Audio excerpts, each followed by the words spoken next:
transmission received. Admiral, we have the plans!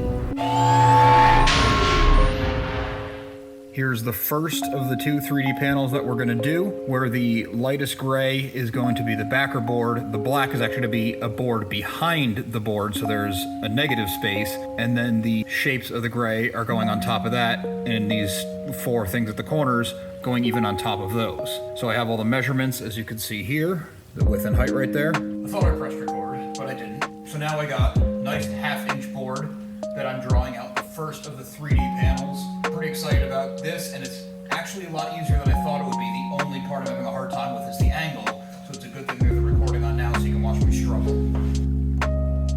I did little bits of retweaking because something on Illustrator, for example, was 34.2887 or whatever inches, made it 34. Did something was closer to a half, made it a half. I made it easy numbers to measure out and cut. Transfer it onto the board. There's going to be two of each style textured panel. So I measured it out, wrote in what it is, and I'm basically going to cut everything at once and then assemble it like a puzzle. The X's here are knockouts, where I'll put in some kind of grill or textured thing. I gotta figure that part out still, get some more screen grabs. And now the part I'm on is this large shape here, where I have the width and the height, but the problem is it's for the bounding box and I don't have the negative space of the angled cutout. So I'm gonna have to get the height of this, or the width of this, and the width of it right here at its widest, which that I do have. That is 34. The overall height I have, so that's not a big deal. I'll just need the height difference between here and here. All right, so it turns out this wasn't as complicated as I thought it was gonna be. The whole thing is 34 wide, so I measured what the kind of tails of it are. I measured what the cutout is, the depth, the height, mark that down, and then for the angles, all I have to do is, how long is the angle? Turns out it's 23 inches. Measure from the center, go out from there, connect the corners, done, cut it. Unfortunately, I can't do both on one board, so I have to cut another whole board just to get that piece, but I got everything else off of one board for both of the 3D panels, which is awesome because there's a different style 3D panel we're going to be doing next, and I can use the rest of that board to get the other one done. Great.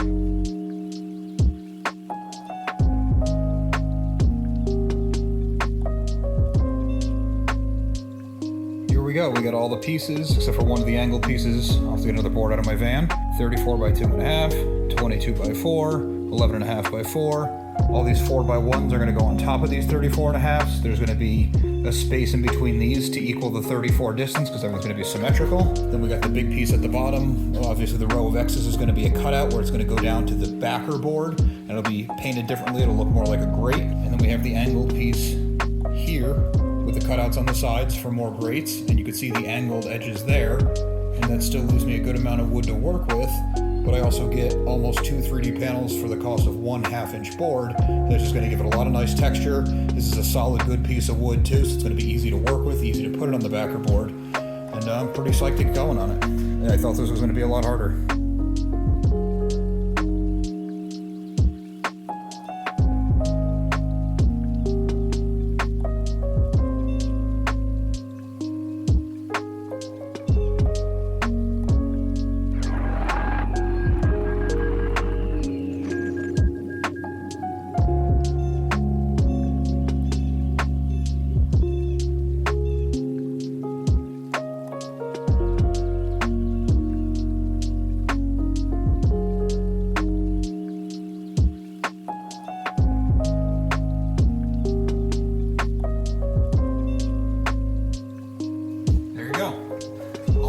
It's a good thickness on the wood. We got half-inch wood here, so it's nice and sturdy, and this is going to go backer board for our panel. We got a little vent cut out.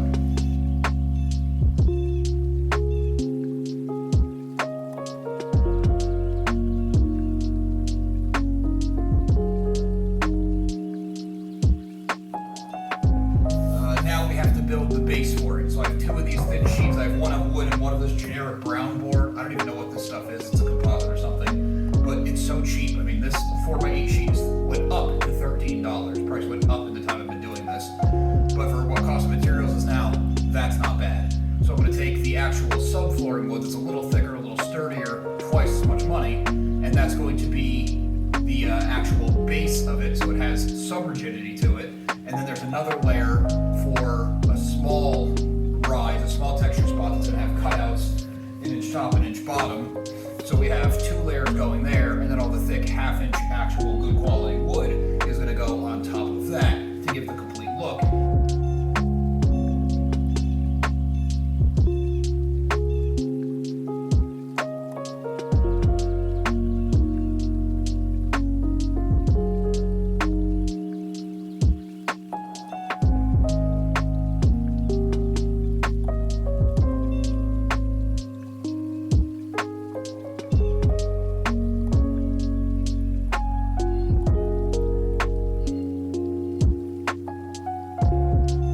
Perhaps the archives are incomplete. If an item does not appear in our records, it does not exist.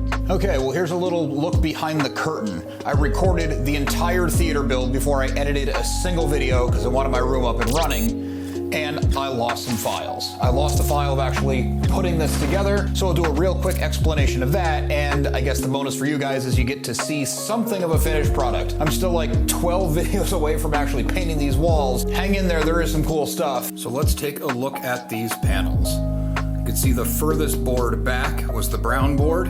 Then there's a very thin layer of the subflooring above that, and all the thick pieces where you can actually see the shadowing is the 3/4 inch plywood, and then the smaller blocks on the very bottom are the plywood stacked again. I tried some kind of French cleat system. I couldn't find magnets strong enough to hold it. I was worried with the speakers and the subwoofer, it would just vibrate and rattle the whole time while watching a movie. As a little bonus, because of my mess up, you get to see not only a finished panel, but this grill here wasn't on when I first put the panel up. For about 8 months, there was nothing here.